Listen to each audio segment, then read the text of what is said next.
Доброго вечора усім. Тільки що прекрасну свою подушку в японському стилі поправив Ніл Урquhart, якого я радо запросила до співпраці з українською аудиторією. І сьогодні я хотіла би задати декілька питань Нілу для того, щоб зрозуміти, що ж нас чекає на воркшопі.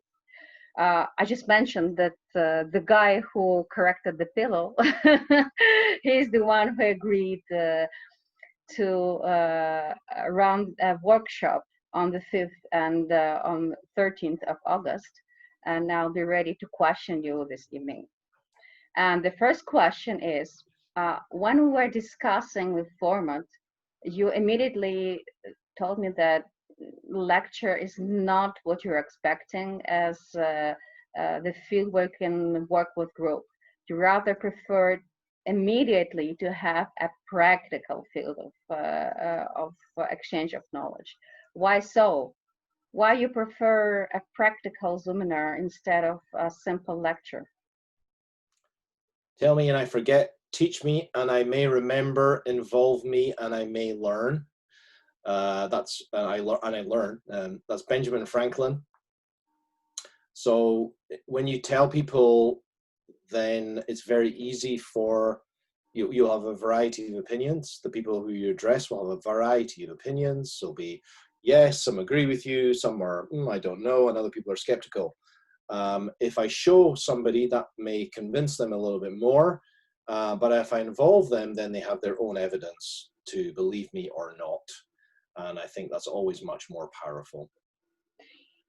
You are facilitator in embodiment, and mainly when you are working with participants of your workshops, you work through the body, and you even have your own system how you work with it. Some people say that it looks kind of magic. They work through all their life to develop some kind of scenario of communication. Okay, it's kind of a scenario that has its limits and has its blocks, but come on, through just some moves of my body, suddenly I will change the whole communication scenario I've been developing through all my life. Is it a magic? So it's not magic, and it's only partially true that you will change everything in one go. As Aristotle said, I'm quoting loads of famous people tonight. As Aristotle said, we are what we repeatedly do. So if you keep on doing something, then you create that reality. This can go physically or for a mental attitude. If you're constantly skeptical, and then you might have a frown on your face and look mean or aggressive, or you might look very open and happy. That over time, that creates a pattern, that creates something that becomes a pattern for you. It doesn't mean that every day you're always sad, but it could be most of your days you're angry, annoyed, depressed, whatever. And for me to make the change, it doesn't originate in the mind. If we could all make changes with just thinking, we'd have already made them. So I want to change my diet. I'm going to lose 10 kilos, and I'm going to change my diet. If we did that just mentally, then everybody would be instantly able to lose weight. Nobody would go to coaches. Why would you need a coach or a trainer or a facilitator if you could just think it? So it's not enough just to think it. You have to behave. You have to change your behavior. And of course, communication skills training, a lot of communication skills training works in a very short term. If I give you a technique, then you might be able to do it for that moment or for that performance or for that speech, for example. But then afterwards, it is very rocky or shaky ground, and maybe you just won't be able to do it because it's so far different from what is your pattern, what is your habitual state, how you normally do things. Then it's so hard, it's so different from how that is, that you can't make that leap, you can't make that jump. So How comes that you recommend to start with the body, not with the mind? The mind is a big control of our reality, but you are working through the body. Because Plato was wrong, Descartes was wrong, and Aristotle was right. It's actually, it's a whole, it's a gestalt. It's not one or the other. There is no separation between mind and body. Our habitual mental patterns will create postural changes. They will affect our body. You can, we've seen that with placebo, right? If you believe enough that the medicine it's real, then often the mind will create a change in the body, or the body will, those two interacting will create that change. So I think that it's not one or the other. They're not separate. They're both interlinked, but it's much easier and much quicker to work with the body through the mind than to go from the mind through to the body. Mm-hmm. And they mutually influence each other. Rabbit hole? As a whole, as a gestalt. So I'm sure if I give you an example, like if you started to do a course of bodybuilding or yoga or something like that, or something where you maybe made a radical change to your body, maybe you lost a lot of weight, maybe you followed, you went to a slimmers club or weight loss club, or you went to the gym and you built up your muscles, then you will change your self-image. You start to change your self-image. You start to change the way you perceive yourself. You start to be more confident. You start to feel differently about yourself. So that change has come through the body, and it influences the mind. But it's got to start in behavior. It's got to start in what you do. And those things that you do again and again and again are a pattern that creates a strong basis for who you are. If you sit on the couch and never do anything and just eat lots of ice cream, then that's going to create a certain type of body as well. But it's also going to create a certain type of thought.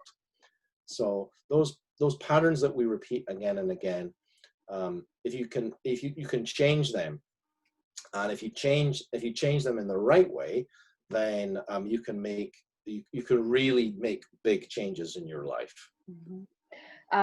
And what practical points you planning to involve and introduce to the audience on 7th and on 13th of August during our Zoominars?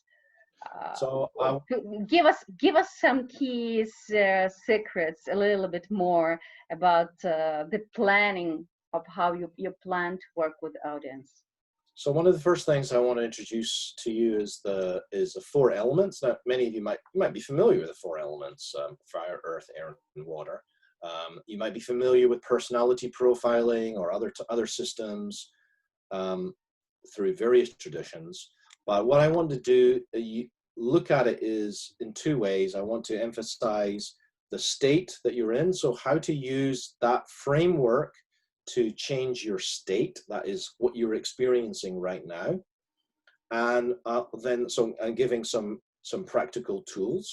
And then I also want to, if you want to make long-term change, if you want to change a weakness of yours or a pattern of yours that you keep doing again and again, then I can give you some recommendations about some embodied practices to take on board. So for example, to take a crude example, if you find it difficult to say no to people, if you find it difficult to set boundaries, then you need to do you might need to do an embodied art that is about setting boundaries, is embodying one of the elements, probably fire, because fiery people are usually good at saying no. They're usually good at setting boundaries with people. So you might need to take on board an embodied art that was maybe more fiery. Now, it doesn't have to be a martial art, but it could be martial art.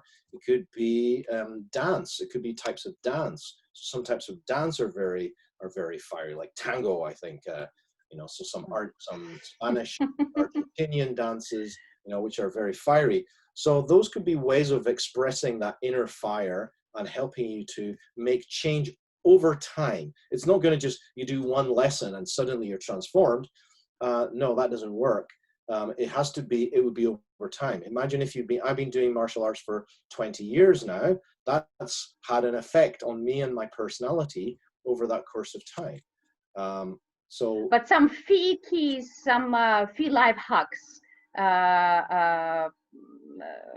you also will give to make kind of fast changes of fast understanding. Something will be as a wow effect when I don't have to, have a long story, long ongoing practice, or will give something as immediate effect. Sure, there can be practices which you can start to embody straight away, that will be quicker. So for example, I think I talked to you before about embodied yoga postures. So there are some embodied yoga postures which Mark Walsh teaches, which are able to give you that feeling and that change in state very quickly. There are also just ways of, how would I say, somatic coaching. I'd probably call it somatic coaching, where you can move to, you can use your own mechanism or your own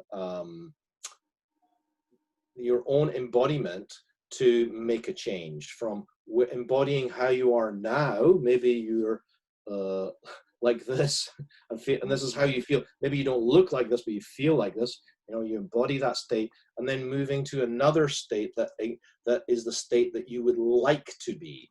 So it doesn't have to be prescriptive as well. It can be, there's an infinite number of possibilities, and they could be unique and individual as well. So there are several different tools that I can use there, based on embodiment coaching, based on embodied yoga postures, based on somatic coaching, based on voice dialogue, which is another tool that I use as well. So these are all practical tools which people can use to make shifts in their behavior. Would you recommend some preparation for those who plan to participate in our workshops? What should they prepare with?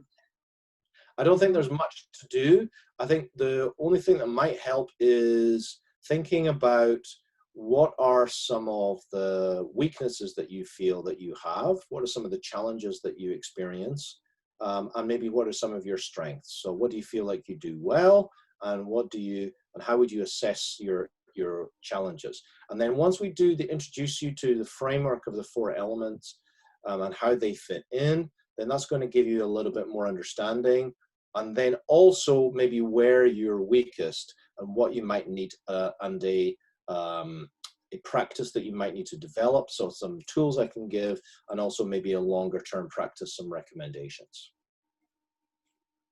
Thank you very much. Хочу на фінал нагадати, що ми чекаємо 7 і 13 числа на зумінарах. 3 години практичної роботи з Нілом. Якщо у вас будуть ще якісь запитання, радо на них відповімо окремими, можливо, постами або такими короткими відео. Thank you very much for your time and explanation.